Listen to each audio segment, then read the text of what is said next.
We moved up the briefing a little today in deference to the President's visit to the Department of Homeland Security. Today, the President's focused on fulfilling one of his most significant campaign promises to the American people by making America safe again, by taking steps to secure our borders and improve immigration enforcement inside the United States.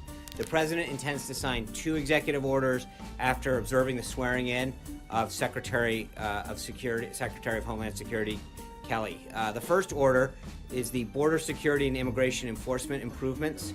It addresses long overdue border security issues, and it's the first order in that will be to build a large physical barrier on the southern border. Building this barrier is more than just a campaign promise. It's a common sense first step to really securing our porous border. This will stem the flow of drugs, crime, illegal immigration into the United States. And yes, one way or another, as the President has said before, Mexico will pay for it. We're going to create more detention space for illegal immigrants along the southern border to make it easier and cheaper to detain them and return them to their country of origin. And as you saw from his tweet this morning, the President is looking into various options to address voter fraud. On Thursday, he'll travel to Philadelphia for a retreat with congressional Republicans, where in addition to discussing his legislative agenda, he'll also provide an update on the actions that he's going to be taking in the next few days. I'd love to take some questions. Dave Boyer, Washington Times.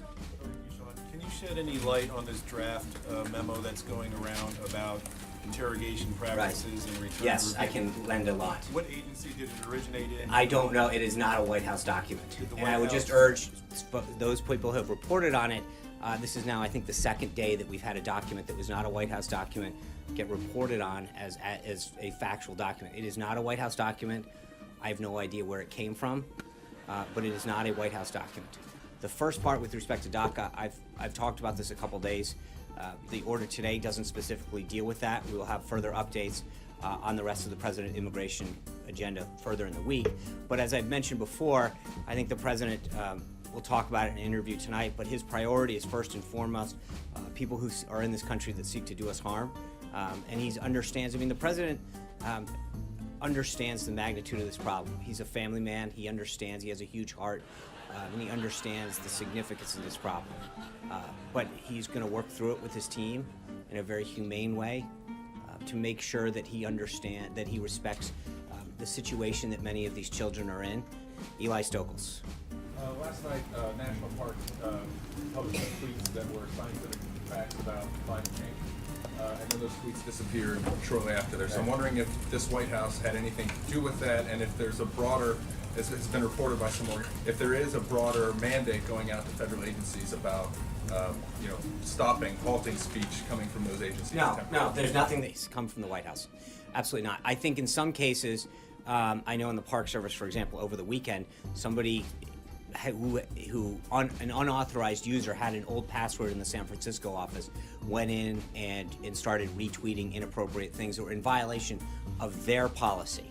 And they've so that, again, remember, I know this happened in the EPA is another example of, I think, some social media contact. The EPA actually violated the Anti-Deficiency Act and the anti-lobbying bans, I think it was a year ago, during the Obama administration, and the inappropriately marketing some policies of President Obama. And I think there's a couple of these agencies that have had problems adhering to their own policies. And I would refer you back to them as to why those things are happening. But I know that they are taking steps in both of those 2 cases to address inappropriate use of social media. You mentioned this morning, the President's brought this up in the news again, that he wants to launch an investigation into voting irregularities in the 2016 election. Yet, just to be clear, not just in 2016.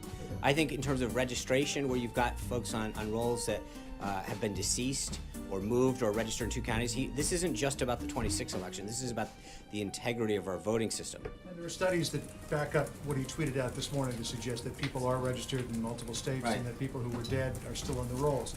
But attorneys who were representing the President-elect during the recounts in several states emphatically stated, quote, all available evidence suggests the 2016 election was not tainted by fraud or mistake.